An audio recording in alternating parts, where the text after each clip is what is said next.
Hey, so welcome everyone, bienvenue, Anen. And of course, this is the OISE TDSV webinars, making sure you're in the right place. No, this isn't the lottery winnings, retirement committee. Definitely, we're educators looking on how we can work on climate change, and we're so excited to be able to work with GIS. So the agenda today is, of course, our welcome and land acknowledgement. And Jessica was able to come, Paul, so I don't know if you caught that. And Jessica worked with you on that. But really, Alicia and Paul, you're doing the heavy lifting today, presenting your expertise and walking us through that. And then I'll give you a little bit of background on the upcoming event as well. And in the room, Jen, my colleague, is doing the heavy lifting behind the scenes, monitoring the chat and the recording so that those of us can watch this after too. Thanks, Jen. When thinking about the land acknowledgement today and thinking about mapping, I went to the nativeland.ca site because we're often going there for, what territories are we on? And sometimes when I do these or attend other webinars that include more of a North American base, people are always encouraged. So I did some exploring of this site. It has some teacher guides, which I'm pretty excited about. And it's an amazing organization. It's run by Indigenous people. They say they have Indigenous executive, Indigenous board members. And when you look at the people, they're from all over the world, again, with Indigenous heritage. I'm reading from their part, This is Why Is This Important? And I'll just read this because I think it's beautiful. It says, land is something sacred to all of us, whether we consciously appreciate it or not. It is the space upon which we play, live, eat, find love, and experience life. The land is ever changing and ever shifting, giving us and other creatures and beings on the earth an infinite number of gifts and lessons. And then it goes down a little bit more about why they put this together. And again, I'll read. We aim to improve the relationship people, Indigenous and non-Indigenous, with the land around them and with the real history and sacredness of that land. This involves acknowledging and righting the wrongs of history, and also involves a personal journey through the importance of connecting with the earth, its creatures, and its teachings. And if you haven't explored the site, it is beautiful. It of course has layers of polygons as a map exploring the territory. And it's not, it's not accurate to scale. It's more general polygons, but it gives you the sense of what the lands look like, but also what the lands continue to look like here on Turtle Island. Today, we're using maps and we're using a view of the land from satellite images, geospatial inquiries, to look at how we can take action on climate change, take action for the planet. And as I was doing some exploring, there's some amazing resources that Esri has, and Esri UK, Esri Australia, Esri USA, Esri Canada, using StoryMaps, which I think it will be introduced to a little bit today.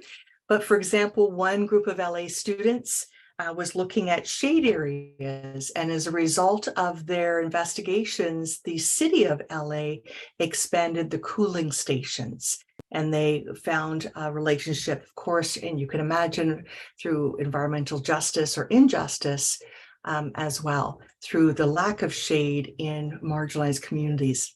There was another story map on palm oil, where it's from and where it's going and what forests are being impacted. And there was another story map on the sea of plastic. Amazing. Just so much is there. And so I'm really thrilled, and I'm going to stop sharing, to invite some people that are experts in this field and are exploring this work with GIS. I'm going to introduce them as they come up. So Paul, I'll do your introduction later. But I want to introduce Alicia. And Alicia Roberge, you are a secondary teacher with the TDSB. For the last 5 years, you've been the hybrid teacher coach for geography. And when I saw Alicia again, I didn't even know that position existed. So I'm just so excited. using data to examine inquiry around climate and environmental justice, where her students live and learn, has been at the forefront of her teaching. Alicia centers play-based and experiential learning in her classroom. Using application tools such as ArcGIS, her students practice the transferable skills necessary to become their own agents of change in the environmental justice movement. So again, welcome, Alicia, and take it away. And those of you who have just arrived, so happy to have you here. I know we're burning out at the end of, as we're coming to the end. So thank you for continuing that learning journey with us. All right, I will stop talking. Alicia, over to you. Thank you for having me. So if you're with the TDSB, all of the applications that are available to you are on the corner here. So you just go to the little waffle here, and they're always adding new ones. So they're always trying to, they'll improve them. You'll see sometimes there's 2 versions of them. And with them, you can gather data.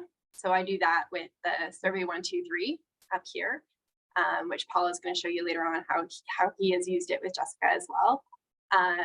Students then will analyze it on that application. So they'll bring it into their map viewer, which is right here. They might have to revisit gathering the data. They might figure out that, maybe what they have isn't going to be sufficient. So they might have to reframe their inquiry questions and change it. So, and sometimes with the Survey 123, and I'll show you this in a second, what it looks like, they'll have to change their inquiry there. So they can ask different questions, or they might correct their inquiry to not be leading. They then will map it. And then even in this process too, they might have to revisit the first stage too, and then eventually to share it. Share it is usually done with a story map.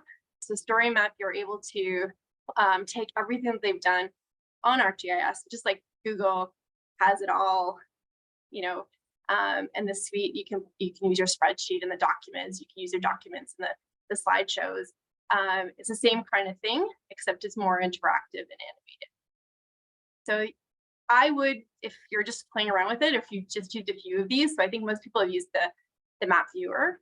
I would play around with the rest and kind of look to see what they have to offer. Everything's under the TDSB firewall, so your students are safe within that. They can also only share it with you, or they could share it within a group as well. Once they're in with their password at TDSB, so it's not like it was beforehand with the portals and the passwords. It was very complicated beforehand, and I think that kind of people didn't want to use it because of that. Now it's super simple. Once they're in they really can get into it quite easily. So what I've done is I've just put it on my Brightspace classroom. So if you're with TDSB, you might be on the Geography Sandbox already. And so what I've done is I've created this tab here. I've created other ones for also the Dashboard Living Atlas, which is also on ArcGIS, so you can find it in that suite section as well if you'd like. But other tools like Mindomo that I've used in the classroom too. But ArcGIS, all the students will have to do is just go to their navigation bar, click on this, and then go into it. Now I know not everyone is using Brightspace. A lot of people like Google Classroom. Great. You could do the same thing on Google Classroom. So once they've signed into that Google suite for TDSB, they get right on. And if they're in Brightspace for sure, it doesn't even take them through a few steps. It just brings them right to the page that they can start working. One thing you want to make sure is that if they're on, their name, so I don't know if you can see this here in the corner here, their name is there. So if it says still sign in, it'll still let them look at all the applications, but it won't let them save it or do any of the analysis with it. So you want to make sure that they all have that. So the first tool that I'll show you is the Survey 123. So for Survey 123, these are all the different kind of questions that could be asked by the student. So they can plug those in. They can revise it and change it too as they go. So if you want to right now, you can try this one out. So if you take your phone and just put it on camera to the QR code there, it'll launch it right into a web page, sorry, on your phone, and you can do the survey. So what students will do is they'll grant access for a little bit of time so that everybody could do the survey. No one will be able to see the results of the survey, and it's all within, again, the TDSB server. So with this here, it's pretty fun for students. They can gather a lot of data quite quickly. So the one I've created here is just what's your favorite food. So if you go on it, it'll show you the map right away. You can just put in the search here, the location, and then you just press OK to say that's the location that you'd like. Okay, I'm just going to interrupt for a second. I don't know if it's my screen, but I'm not seeing the QR code. I'm seeing a couple of gray bars across the top there. Oh, maybe I have the wrong. Oh, you don't see. Do you see? Oh, wait. Sorry, it was hidden by, of course it was, by the participant faces. So yes, now I'll move the pieces. I haven't been using Zoom for a while, so I thought maybe I shared the wrong screen or something. So, okay. Right. Okay, so if you don't do it now, you can do it later on. There's also like a web link that you can use with the students too. So sometimes I'll just put that onto the page. For me, I use this frequently throughout the course. If I just want to see how they're doing with a project, what they think, there's a cloud, word cloud here too. So if you want to see quickly, it's a great exit card. So quickly how they, comprehended everything in the lesson or what their thoughts are on it. You can really see quickly everyone's opinion in the classroom, not just a few students that are brave enough to respond at the end of the period. Mapping is great too, to see patterns and trends, to be able to see like different kind of clusters that are happening, and then analyzing that and inquiring more about that information. So this is a great tool. Play around with it, and have your students do it as well. During COVID, getting students to really inquire about topics was really difficult, but this tool made it possible for me to see what they were interested in, and also to see some of the things I wasn't speaking to, and also hearing for them to kind of discover what they didn't know and what they need to learn about as well. So it's a great tool to play around with and have the students play around with. This will then go. If students are using Chromebooks, is it just as straightforward? Yes, no. Completely. All my students use Chromebooks now. Yeah, okay. So the grade 9s and the grade 10s got the free Chromebooks. So all of my grade 9s have their Chromebooks and they're using this. Yeah, very, very easy to use on that too. And their phones. So it's pretty universal for all the different devices that they use. All the data then will go onto the map here. So this map here, if I click onto it here, you'll see it's all updated. And so you'll see all the students' responses, and it's live. So as soon as they press submit, it'll go right to the map and you'll see the responses there. So that would be Map Viewer. The next slide, this is the dashboard. So I'll open up the dashboard so you can see this one. So I've been using it since I created the presentation. I just had some of my students in the class do it really quickly. So these are all their responses here. So as soon as a student, like I said, press submit, I can put it onto this dashboard. This dashboard is pretty plain and boring, but you can make it more dynamic. You could put in like the different places here. You could put vegan, vegetarian. You could put, types of foods. You could put in images as well for each of the locations. So you can make this a very dynamic dashboard. All I've done is put the number of responses and the map showing where the places that they like are. So you would get the information. Here's the survey. This is what their information is. So the students can then kind of, from this information, and create more inquiry, create their own surveys about things that they want to know. This would be able to be used as this is a very simple question that I've asked here, but it could be used to find food deserts, to find whether there's adequate spots for vegetarian, vegan patrons. It could look at if you're looking at transportation, is there proper transportation networks to all of these restaurants that people really love to eat at? So I'll go back to slide deck. Oops. And Alicia, while you're doing that, I think about the work we've been doing with Goldie Muhammad, and really what you've just done there is celebrate identities in terms of like, what do you like to eat and where do you like to eat and where, So I love that because it's again starting at a place of not deficit, because eventually you could find the where the food isn't, but you're starting from a place of where it is and where do you go. And so that's awesome. Yeah, definitely. And everyone loves food, so it's definitely good. Here's one dashboard that's a lot more useful than mine. But this one shows, oh, sorry, wait. This one down here, so it shows air quality. So this is on ArcGIS as well. And so if you go onto this one, just in the same way that this one crowdsourced the information about the different restaurants, this one crowdsources, so it's live as well. It'll tell you if the air quality in the region you're in is adequate, and what to call it. So when I did a presentation in Lakeshore, it was really not good that day. So it'll give you live data, but it's interesting to see how you can use it in that way as well. So students can play around with maybe a question that they're very interested in, that's close to them, and then maybe looking at something maybe a little bit farther away from them, but something that they might be interested in later on, to kind of get them hooked into the topics. And then finally, these are two story maps that I use frequently as well. So this one here, if I can have it open. You can see, you can use it as an exemplar to show how a story map be presented here. So you can see,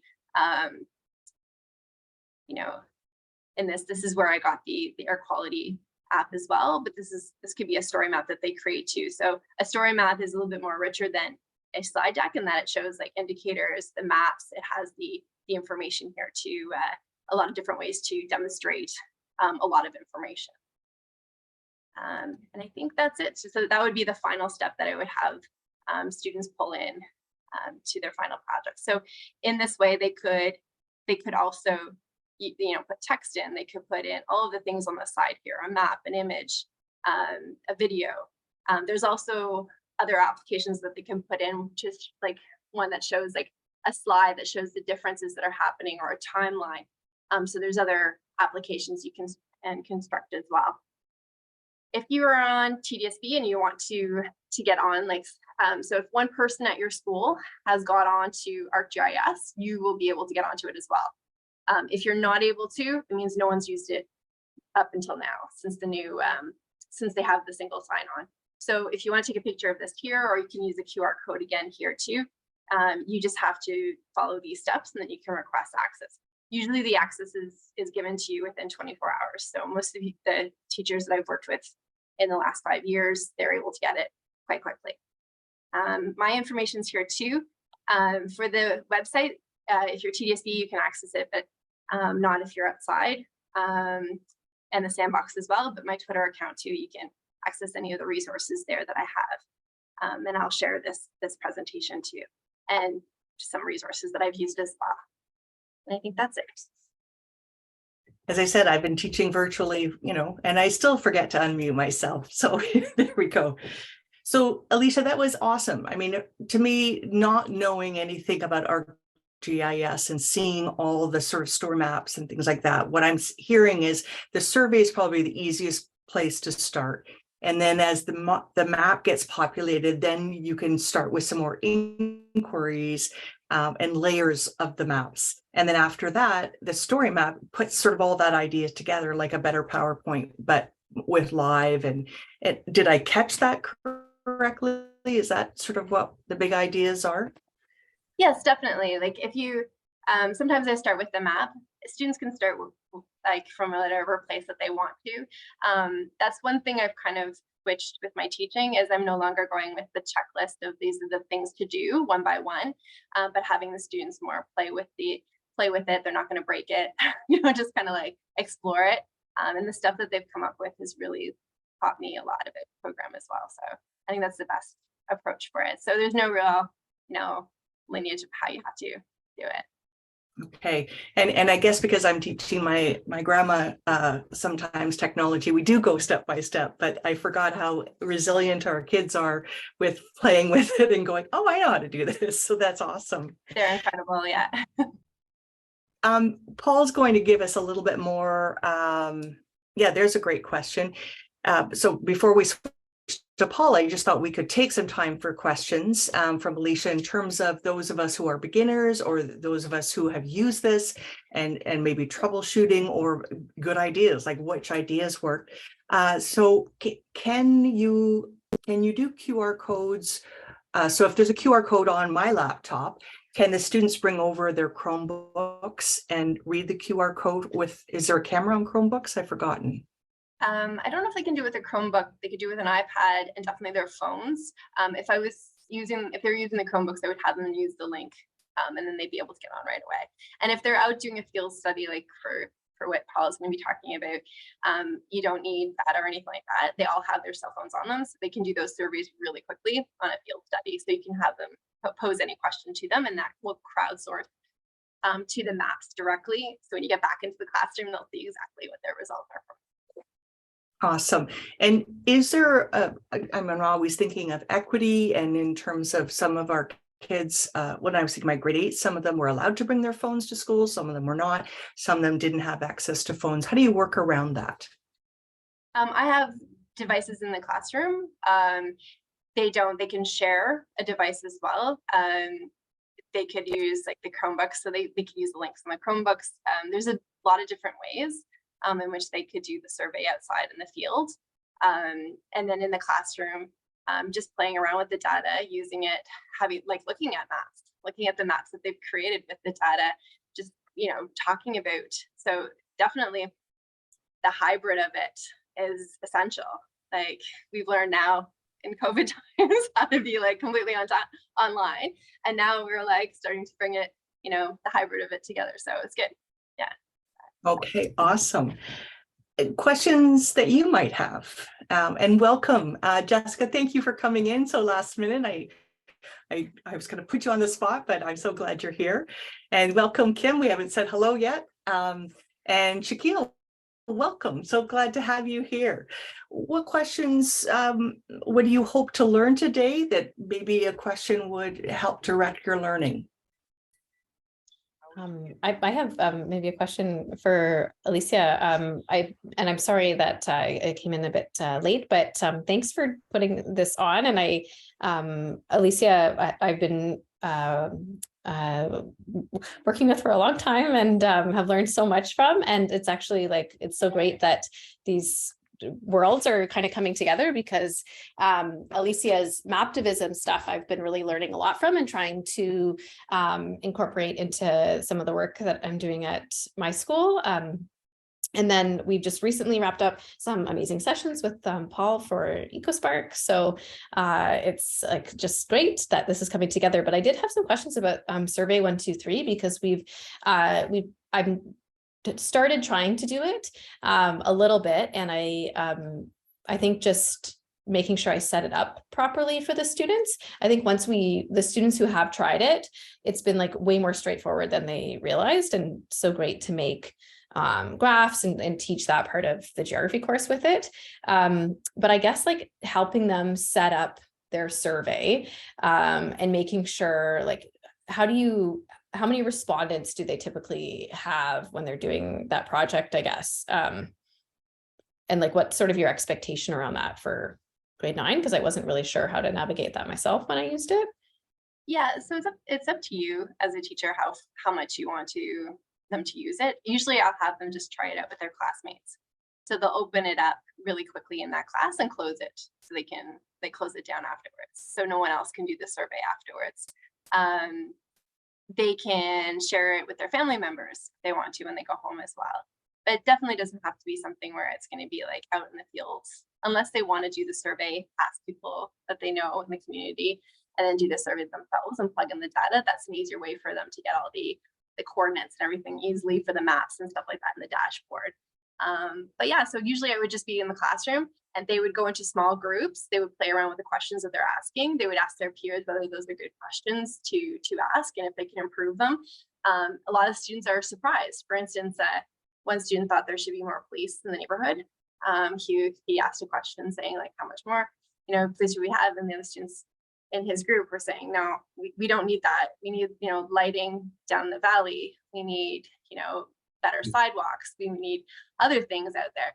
And this student just learned from his peers. So he learned that, you know, what the question I was asking was leading question. I wasn't taking into account everybody's voice, and I need to change this and rework this question. So these questions can be really tight within that classroom. They can really, you know, be in a safe place to look at these questions and to really, you know, look at what the better inquiry is. Some things like photos, there's one app where they can put the photos in. You can say, you know, sometimes I'll have it on a field study where they can take pictures of places that they want to change in their community. So that could be an option too. But you might want to, you know, take that one off because you're afraid maybe some other photos will be on there. But in my experience in the last 4 or 5 years, that hasn't been an issue at all. Like the students are using the tool quite actively, like really well, and it's helping them also. Did that answer your question? I don't know if that. Yeah, no, that's super helpful. Thank you. It just gives me a sense of what the parameters, I think kind of setting the parameters and how to kind of set that piece up for them. I wasn't sure how to use it. So I really appreciate that. There's a lot of control here. I'll just show you here quickly. Here's a survey that I did here. So you have a lot of control. Move the bar. So to collaborate. So you can, for sharing the results, it could be just you that sees it. So you can change all of this information here. When they're doing the survey, you could just have everyone, or you could just have people from the TDSB, or you could even set up a group where it's only the group members that can share the information with them. So just going through this with them, setting it up with them, really creates a secure place there.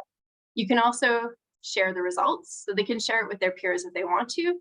But I usually close this off. So usually I'm the only one who can see this in themselves, so they can use the data to improve their inquiry. So you are setting that up, just to clarify, you're setting that part of the survey up, or not them? They're doing it. They're doing it. We're doing it as a group, and we're setting it up, and they're putting those functions in. So I can see it also. Like I'll be able to see all of the different ways in which they control it. Oh, okay. Wait, I don't think I set it up like that. So that would be helpful to be able to look at it like that, I think. Did you do your own, or did you have the students set up their own? I had them set up their own, and I kind of helped them with it, but I didn't have access to it like that, which I think would have really helped to guide them better. Yeah. One thing I've done recently is I've had the students set up their own groups, and then they invite me. So in that way, it's the only 2 of us that are seeing it. So that's helped with my grade 12s. They're doing some surveys, so, you know, and they might not want to share everything with everybody. So they're sharing it with me and themselves. And so then only the 2 of us can make the adjustments and stuff like that. So that might be something you want to do if you're dealing with more of sensitive content. Great. Okay, that's great. Thank you. Some of us have to go, and I just realized, thanks, Dale, for attending. For sure, we'll get you the recording, and Alicia really is going to be your key contact for learning, because I think with her role as the hybrid geography coach, she'll walk you through much better than I can. Thank you so much. It already is very helpful, and I just have to go, but I'll watch the rest later. So thank you very, very much. Thanks, Dale. And Kim actually had a question too, and I agree, sort of looking at sort of survey 1, 2, 3. So field studies, and maybe Paul, you'll be able to address this as well. But in our early meetings, we talked about using survey 1, 2, 3 for things like walkability. But Alicia, just as you said that, I remember Karen Stelling working with her grade 10s, and they used climate troubles, or areas that were going to be having difficulty if the flooding happened or if extreme drought, and climate resilient. And so they hashtag, and of course we know our photos can have a geotag on them. And so they did a survey like that way in terms of areas. So I'm thinking, I'm not sure how it would connect, but surveys. So Kim's question is looking for survey 1, 2, 3 ideas in field studies. So for livable communities, for last strand, I would use it there. So if you're using the vital signs report, I know that you're outside of Toronto, but you might have like another statistics or data that you want to use. But I usually use the themes from the vital signs report, which you definitely use as an example for sure. And then with those themes, have the students look at the data that's been acquired from that. So look at some of the NGOs and organizations that are working to gather that data, and then have the students create like just 5 questions from what they see there. And then from there, building something from those questions with those small groups that I was talking about beforehand. And if you play around with it too, and you want to contact me anytime, Kim, I know I do beforehand. So if you want to contact me anytime, I'm happy to do it. I love ArcGIS. I love playing around with the data in this way. So great. Alicia, why don't you put your email in the chat? Because we will be sharing, obviously, things to folks that are here. But yeah, that'd be great.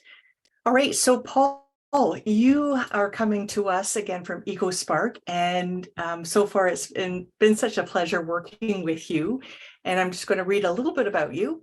You've been working on environmental and social issues throughout your life. And being 29, Paul, that's really, not a long time. You're focused on leading innovation teams to raise awareness and support to help address climate change, human rights, and equity locally, nationally, and internationally. But I really like that what you added is that you believe that for democracies to thrive, citizens need to be engaged. And in your current role of the executive director of EcoSpark, you're teaching youth, community members, and corporate groups to use citizen science to address local environmental and social issues. And using your EcoSpark's theory of change, which is discover, act, and change, you teach participants to monitor the health of local ecosystems. Discover, to engage in stewardship activities to address the problems they identify, and then act, and to engage the community leaders to create policies to address the issues causing the problems. We had a good discussion about citizen science or community science. So citizen doesn't necessarily mean you need to be a citizen of the country, but more that you are an active participant in your community. So Paul, over to you. Great, thank you very much. Yeah, I define citizen very broadly. Human is sort of potentially one of the things, but I don't even think you need to be a human. I think we need to build our cities for all things. And one of the beauties of citizen science is actually getting a window into some of the other worlds that we share cities with, that we pretend like they're not there, but really, we do know they are there. So, and they're really important for all of us. So thank you so much for inviting me to speak today. I might just jump in and get Jessica to say hi. And if you want to take just a couple minutes and tell everyone about some of the stuff we've been doing with you and your students. We've just had a really, really wonderful time doing it. And I know you have to run because you have one child with you and another one to grab at 5. Sure. And thanks very much, Paul. So we have just wrapped up. We had, I wish I could remember the total of sessions at KCI, but we were very fortunate. I want to say it could have been 9 or 10. Maybe in total classes that went out between April and May. And it was just a phenomenal experience, being able to go outside in our school ground, but also in the surrounding neighborhood, and be led by facilitators who are experts like Paul in the field that could really also show us how to do some of the activities. So one of the workshops we did was a biodiversity workshop, and very surprising things happened. Like apparently binoculars are like the best thing for a lot of our students at our school, and that became like bird watching in particular became like the activity of choice for many students. And it was just an incredible, very hands-on way to learn something that was like, made, I think, all of us think a little bit differently about the world right in front of us, and something that, we had a number of students say things like, oh, I've always wanted to use these and I've never had the chance to do that, or I've wondered what using these was like before. And we were amazed at, I think, to the amount of wildlife that was around other than pigeons and seagulls, right? And just being able to make some of those connections, I think, for students. So we also did the tree mapping workshops as well. And I think that those were, I think, also made students and myself even just sort of think a little bit more about the trees on school property and how to understand them, how to calculate their ecological benefits, which I think had so much cross-curricular literacy for us. Like we were doing math and kind of drawing into science, and there we were in a geography class, right? So there was like a very much a cross-curricular piece that was excellent about that, and a challenge, I think, for students. And I think one of the things I'm finding teaching kind of on this side of the pandemic is the students really seem to be wanting to do something hands-on. And I think that's like where also the work that Alicia has been doing has been so helpful, because this is like very sort of active. It's a different way of teaching.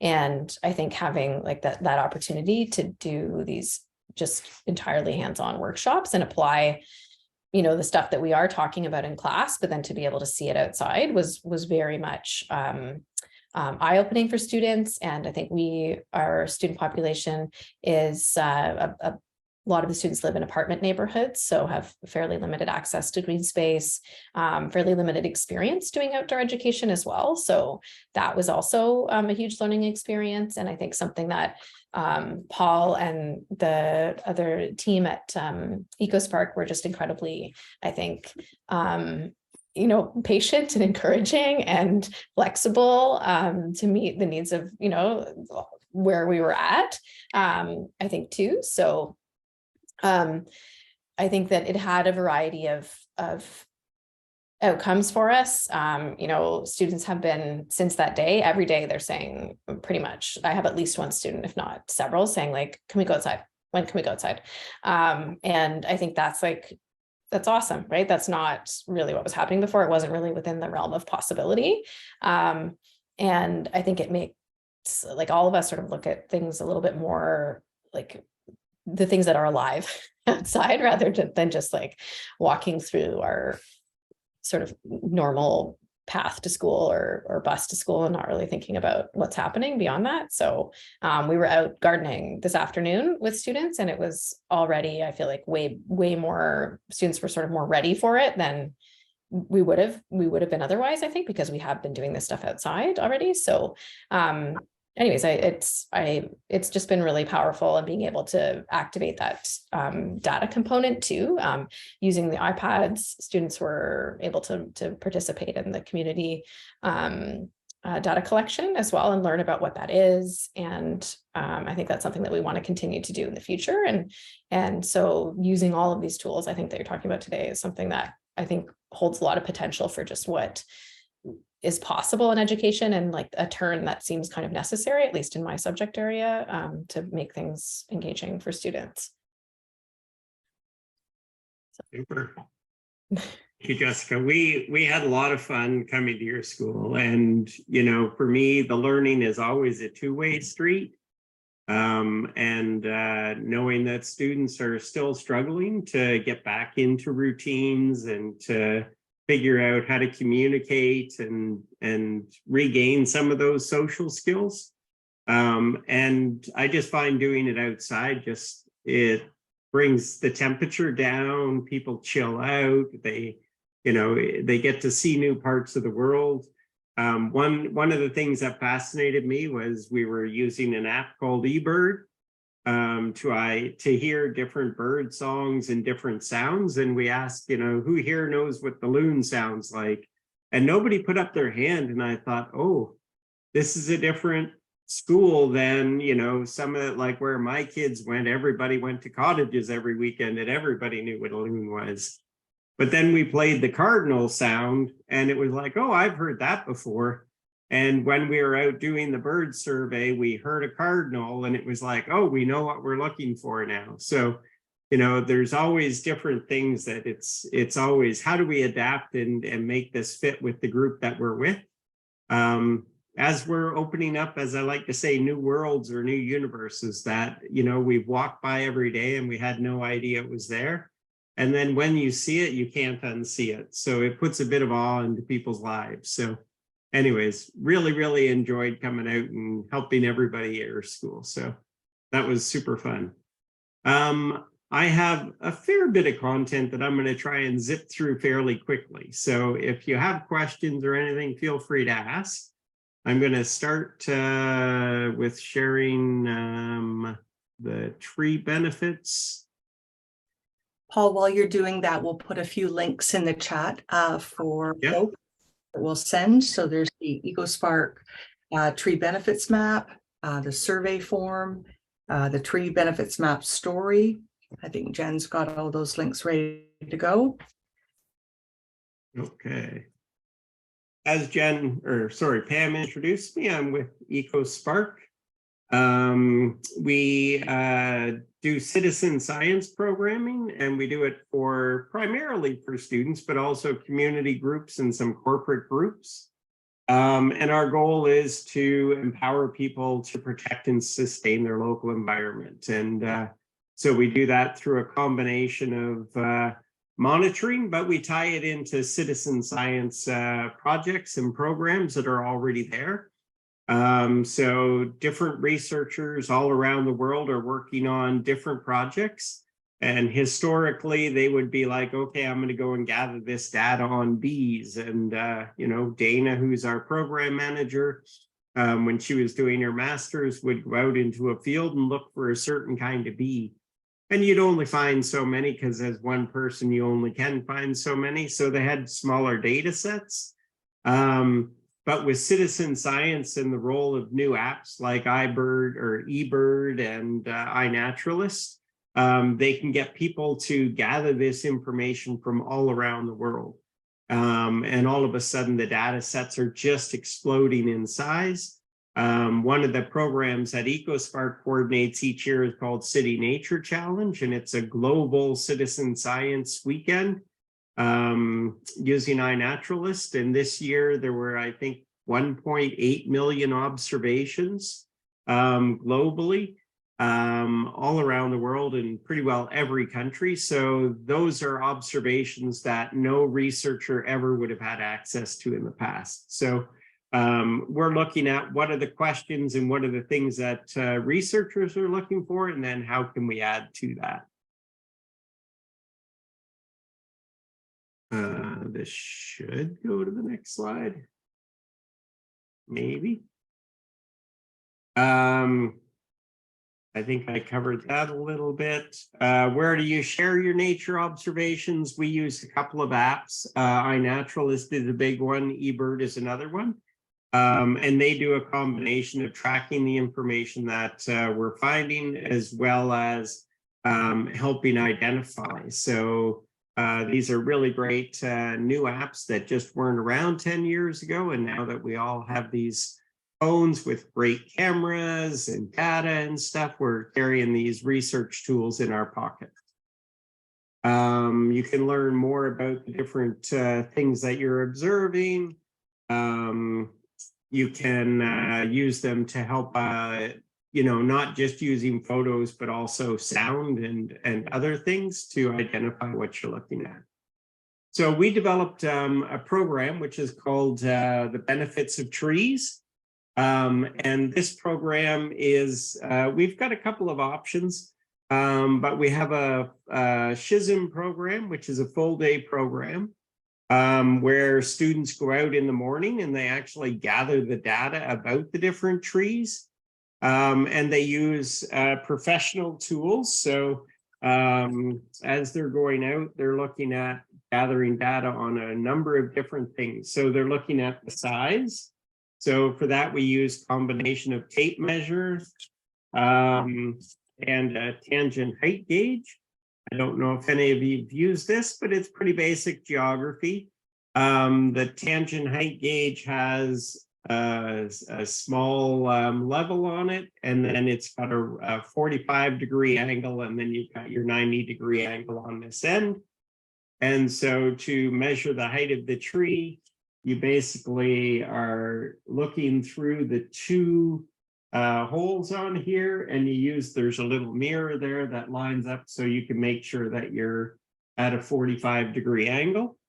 And once you've done that, you measure the distance from the tree to where you're standing, and then you add the height of the gauge from the ground, and that gives you an estimate of the height of the tree.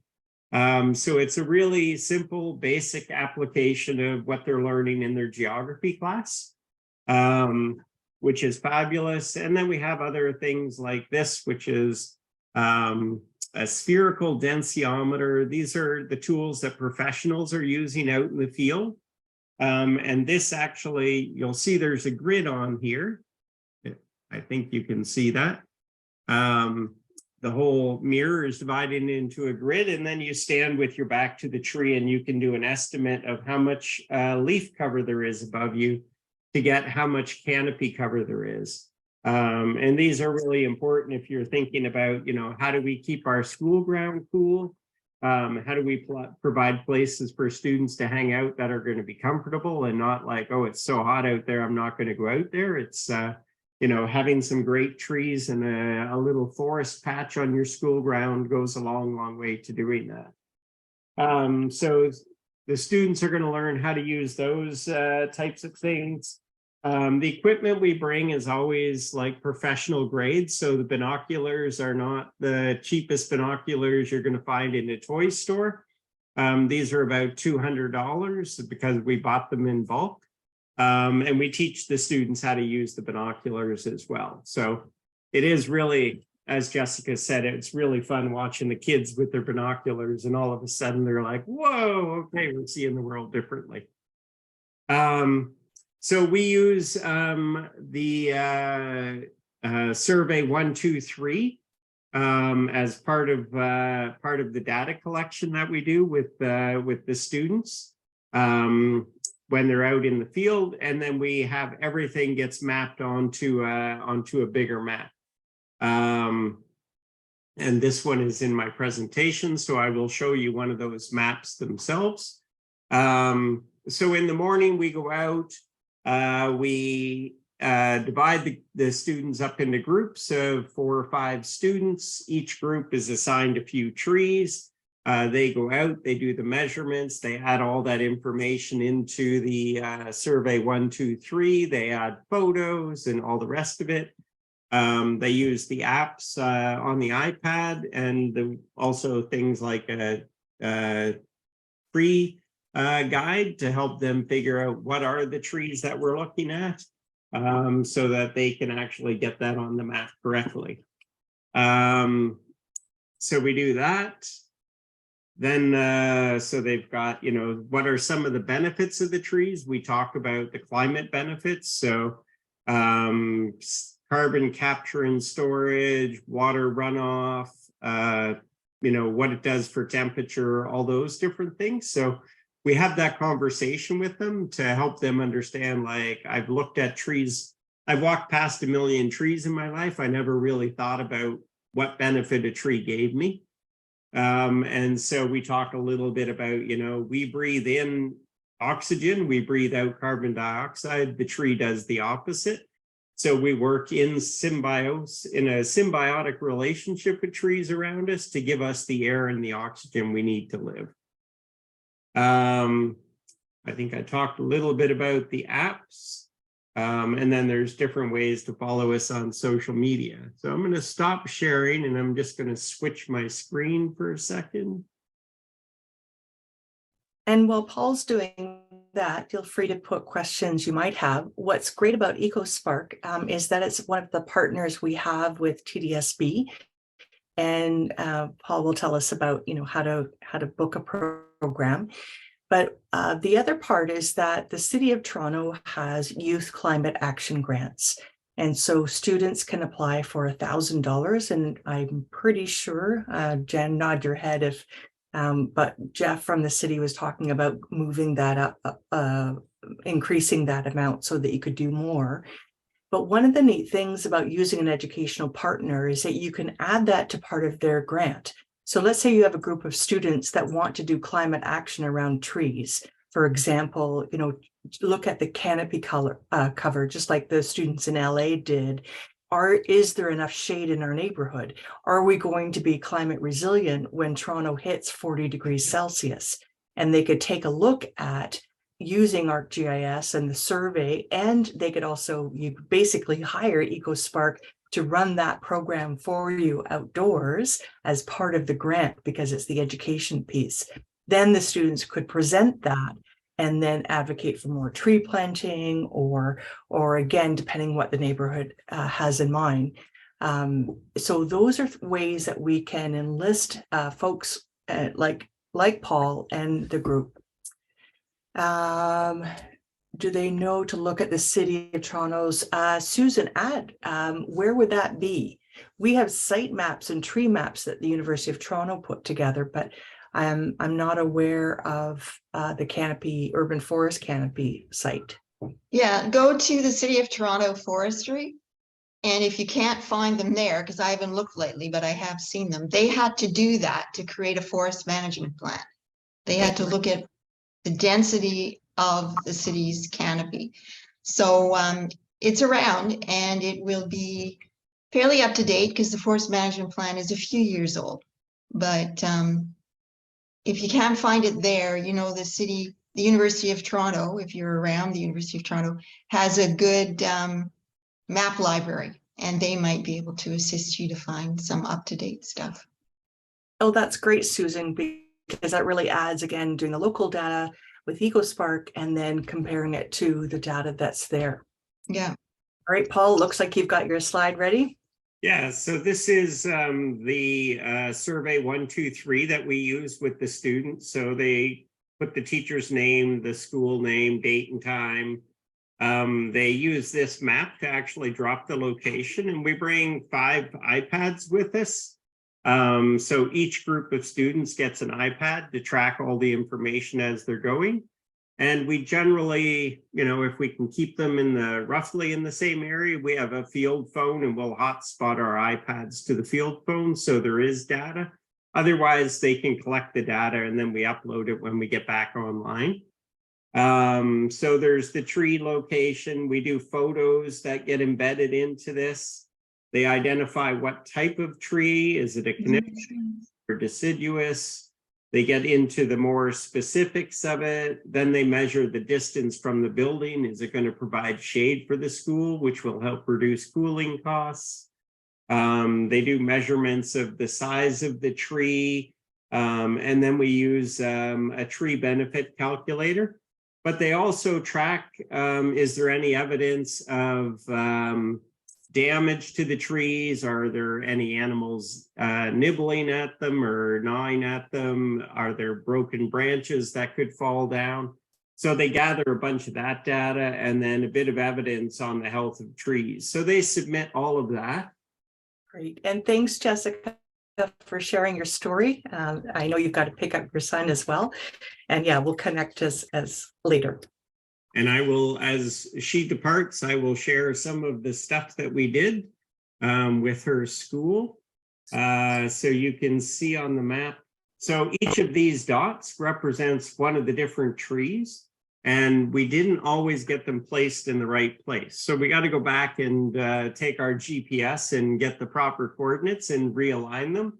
A couple of these trees actually belong along this back fence up here. But when you click on any of these dots, it will pull up and it'll say, so this is the school, when the data was collected, different information about it. And then you can see the actual photos of the trees are embedded. There's, you know, we do like the general tree, then we do bark, then we try and do some leaves. And these were big, tall trees, so it's kind of hard to see some of the trees. But for each of the trees that the students mapped, then you'll find them all across the school grounds. So they can flip through and check it out. So what happens is when they collect this data, they put it in the survey 123, they go back into the classroom, and then they can take this map, which is available right away, and they can pull it into a story map. And this is a story map that just one of the staff did. That we use as a sample to help the students see what are the possibilities. And so at the top, it's what is the role of urban trees. They scroll down. It's the next section is, you know, trees in schoolyard. And this is, again, the embedded map. So you can see the different schools that we've been to throughout Toronto and the GTA. This one here is the school that Kipling Collegiate. And you can see at the top here, we've actually mapped 36 trees on the school ground there. So we're getting there toward actually having all the trees on that school ground mapped. And then as we scroll down further, we've got some samples of the benefits that you see using the My Tree benefits. So this is an online tree benefit calculator. And so the students go back into the classroom and then they sit down and they take the data that they collected and they punch it in. So they need to put in, what's the diameter of the tree, what kind of condition is it in, and then it calculates how much carbon it would sequester in 1 year, how much stormwater and air pollution it would remove. And it gives you a 1-year calculation and a 20-year calculation. And the interesting thing with this is if we have them doing different kinds of trees, they can then scroll down and they can say, oh, here's one kind of tree, here's another kind of tree. And even though they have roughly the same diameter, they have different amounts of carbon that they sequester. So they get to understand that different trees provide different benefits based on size and age and the type of tree and that. So they get to see a bunch of this and they get to understand it in a way that's they didn't have before for sure. We are running out of time. We're actually a minute over. I'll stop, Sherry. Oh, you know what? I'm going to share one more thing. We have on our website. I will go over here. On our website, we have information about our programs. So the program that I've been describing, you'll find under School Watch. And you scroll down to the bottom, tell you about some of the different programs that we operate, because we do have several programs. And then you can click on the registration and it will take you to a form. And if fortunately, we're quite booked right up to the end of the school year, unfortunately for those who haven't booked. But we are also looking at, if you want to set us up in the fall, just go log in and say, I'd be interested. And we'll do a follow-up with you at the end of the summer, just to say, okay, this is what we're doing. You probably don't know what class or necessarily what school you're going to be in next year, but feel free to put something in here and then we will follow up with you. And if you're interested in looking at some of our other resources, we have under our resources a thing called GeoHub. And this is where we have all of our mapping resources stored and shared. And so we've got story maps, we've got dashboards. I can show you our water quality dashboard. I'll just pull it up quickly. This one, we've been doing stream studies with schools for over 20 years. And we have 223 sites that have been sampled in the GTA.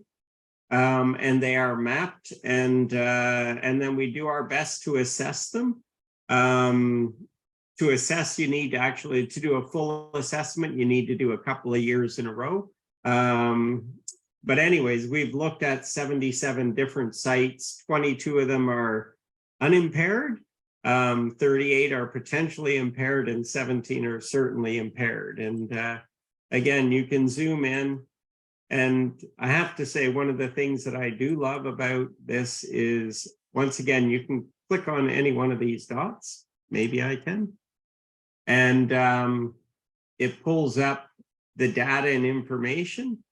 And then you can actually click on it and it'll pull up the data that we collected at the stream. And it's in a Google Doc. And if you're teaching math There's all kinds of equations in here that help students determine, what is the health and what are the different impacts of different things that we've discovered. So it definitely allows you to, move into cross-curricular studies and look at different options for how you can bring things together. I will stop there because it's already after 5. I agree. I'm sorry. And thank you for joining us. I just did. That's great to see you. And I actually never said hello to Angela. So thank you for being here. I will end the official timing of the webinar for those of you who need to head out, but we are here. Paul, you've left your contacts with us. Alicia, you've left your contacts with us. We hope that this sort of gets you excited about ArcGIS and looking for ways. Those of you who can stay a little bit longer, maybe Paul, if you want to stick around for 5 minutes after, people can ask very specific questions for you. And I do just want to bring up, where am I? An upcoming event. So for all of your work, we offer a celebration event, and it's happening at Burnhamthorpe Collegiate Institute, which is also the Adult Learning Center. And it is our Cultivating Connections, used to be called Pollinating Partnerships, but we're really building networks and celebrating.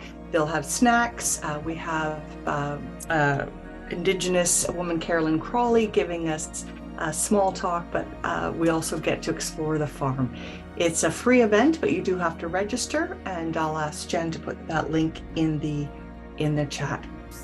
Okay, so thank you for coming. We had lots of people register, so I know they'll take advantage of this recording after.